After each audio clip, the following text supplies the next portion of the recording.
just part of the deal? Yeah, I think it's a good question. I mean, I have so much faith in Draymond because I know him so well as a human being.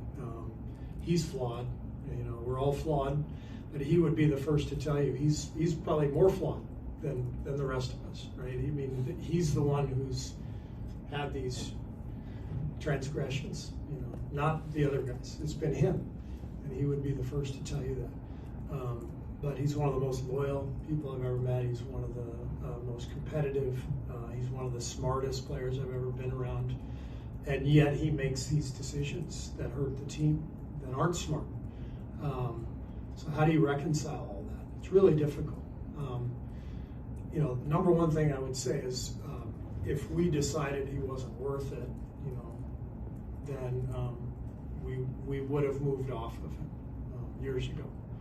But he's worth it, and he's worth it not only because of the banners that are hanging out there, but because he really is a wonderful human being.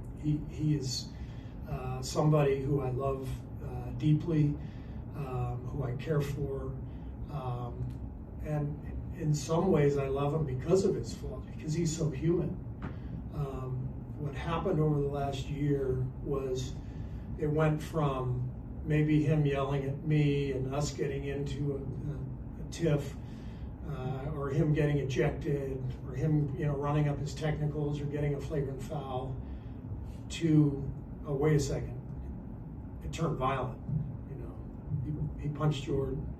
You know, he grabbed Rudy Gobert by the neck. He flailed it, like that stuff. That is just by, you know, basic laws of society, basic norms, like you can't do that, right? So at that point, you know, when the league suspended him, it was the best thing to happen to Draymond. His career was on the line, and it is on the line every day. So, you know, as someone who loves Draymond and values him so much, I am going to continue to help him any way that I can to live his best life, to be the best version of himself, which he really was for the last 2 months. And I'll be really honest, like during the suspension, I was sitting there like, can he actually get a few sessions of therapy and change? I don't think that's possible. But whatever he did over the last 3 months, he was the best version of himself, not just on the court, in the locker room, leading the young guys. His teammates would all tell you how great he was. He had the ejection in Orlando, which became a national story. I don't know. I mean, maybe it's just because I understand him so well.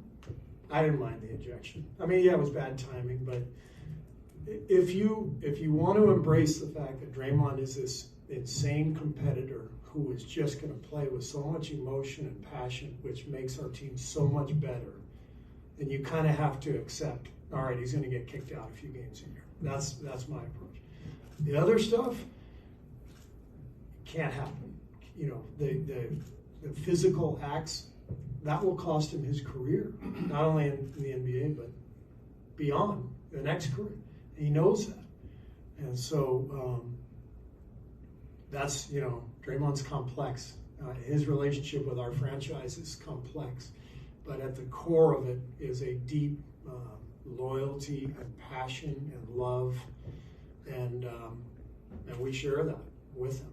And that's really tricky to reconcile. So you almost don't even try to reconcile it. You help him through it, and you make sure he's the best version of himself, and you keep pushing.